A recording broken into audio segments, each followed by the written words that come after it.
let these people know we don't approve of what they have done to us. I'm sick of these give me, get me, buy me people. They've given away the world downtown. We need to clean house. And in my district, Gabe Leland, he needs to go too because they still trying to figure out whether he even lives in the city. I'm sick of him sending out these brochures because all I do is if I'm sweeping and I can't find a dustpan, I use it to get the dirt up. That's how much I care. Anybody, this is what we need to take as our attitude when we vote. Anybody but them. Our water bills have gone sky high. The only person I would vote for on city council is Brenda Jones. Has she gotten it right all the time? No, but she's done better than any of the rest of them down there. They all are bought and paid for. We need some new breath up there. Get rid of all of them. And people, please get out and vote. Yes, ma'am. Thank you, Doris, for checking in. Okay, District 5. Henrietta Ivey. I don't know who she is. The incumbent is Mary Sheffield. Jewel Ware, who is a sitting Wayne County Commissioner, is the challenger. Now, before we talk about this race, what in the world happened at the city clerk's office, Brian? What have your sources been sharing with you regarding Jewel Ware being asked, Commissioner Jewel Ware being asked to sign a document that she will not run for city clerk? What's that about? So I did hear that, and after hearing it and after hearing from some other people who filed, what I believe took place was the clerk's office has a policy now that if you filed for more than one race, they want to know what you're going to do regarding that other race. And so, well, did she file or she just pulled petitions? And so there were petitions pulled for both the races, for the clerk's race as well as for council. So when did this rule become? I'm not aware of when it became. I'm not aware of when it became a policy in that office where you had to sign the document. I know in the past, if you didn't submit petitions for a race, you couldn't run. You wouldn't appear upon the ballot. And so, no matter what you pull. No matter what you pull. Right. And so there were people, if you go back and look in previous elections, they go pull ballots, petitions for 3-4 races. Right. And if they submit petitions for one and their ballots are verified, that's the race that they're in. And so I don't know that this was done to every candidate. I did hear it was done to the commissioner by some other sources. And so... And I understand she wasn't having any of it. And I understand that the commissioner had to go east side there in the election commission. And so one thing we know about the commissioner, whether you like her or don't like her, you can't take away that that's one of the hardest working elected officials that we have in the city of Detroit. No one can top Commissioner Jewel Ware and her constituent services. No one can top Jewel Ware and her office commitment to seniors and the work that she does. And I'll tell you what's so interesting. One of the caterers that I use for my senior buildings, I would go to my senior buildings every other month, election year and non-election year. And the caterer said to me, thanks to you and Jewel Ware, I'm in business, because most elected officials only go to their senior buildings during election time. You all go all year round, and you all provide nice, healthy, good meals to your seniors all year round.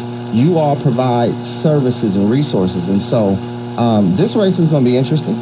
I know there are many people who feel that the councilwoman has ignored them, but I do know Mary Sheffield has done and brought some good resources to her district, and she's worked on a number of issues that people are appreciative to. It's going to be competitive. But it's going to be very competitive. And you've got to remember, you've got to always stay in tune with your district. You can't ignore people. You can't treat people less than.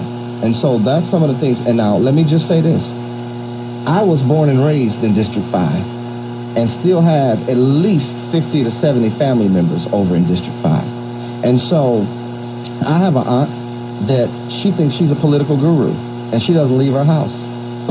But, she listens to the radio, she reads, she's on that computer. She's 70-some years old with a Facebook page.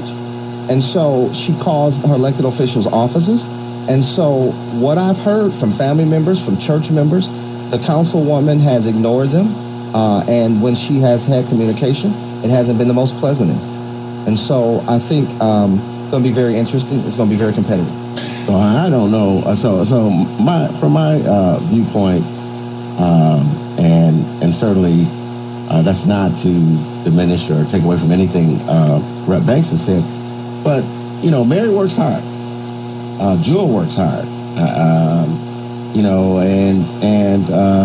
And Mary has a reputation of focusing on those who are in greatest need, those who don't have jobs, those who are homeless, those who are returning citizens.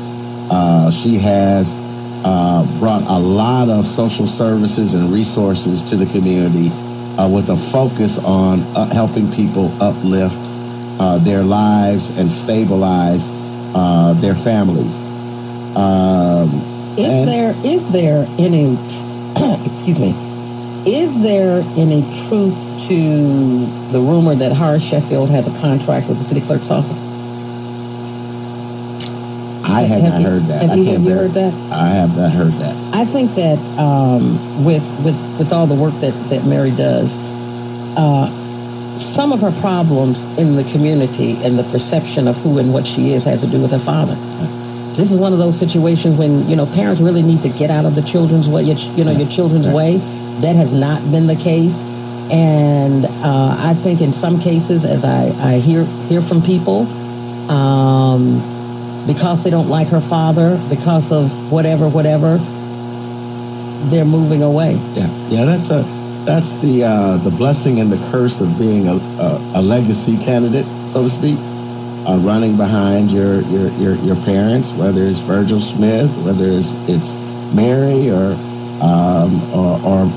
Gabe Leland or any whose parents have served. You carry the pluses and the minuses of your parent, and you may be, you're certainly right, Mildred, in that regard. And I guess all I'm saying is, again, in this race, it's going to be competitive. I believe we have two very, very strong candidates who have a track record they can run on, and certainly, and are both incumbents right now, right? As Jules is sitting county commissioner, and so, as in most things with incumbents, there are going to be those who are dissatisfied with what you've done, and there are going to be those who really love what you do. And this is going to, again, come down to who's knocking those doors, who's reconciling with their constituents in a way to say, hey, I may not have done everything right, but I'm here for you. Can I get on your good side? Can I get your support? And it's going to be fun, honestly. From watching it from the sideline. Yeah, because I know something about strong black women, right? I know something about that because my mama ain't nobody stronger than her, but these folks are going to take no prisoners, neither one of them. And let me say this, I understand and I agree to a point when you both say that sometimes children take the blunt of their parents if they're following them in office. For me, I like Councilwoman. We don't have a friendship or relationship where we speak often. There have been times we've communicated on issues. I like her. Her father, a different story. And so I don't hold her father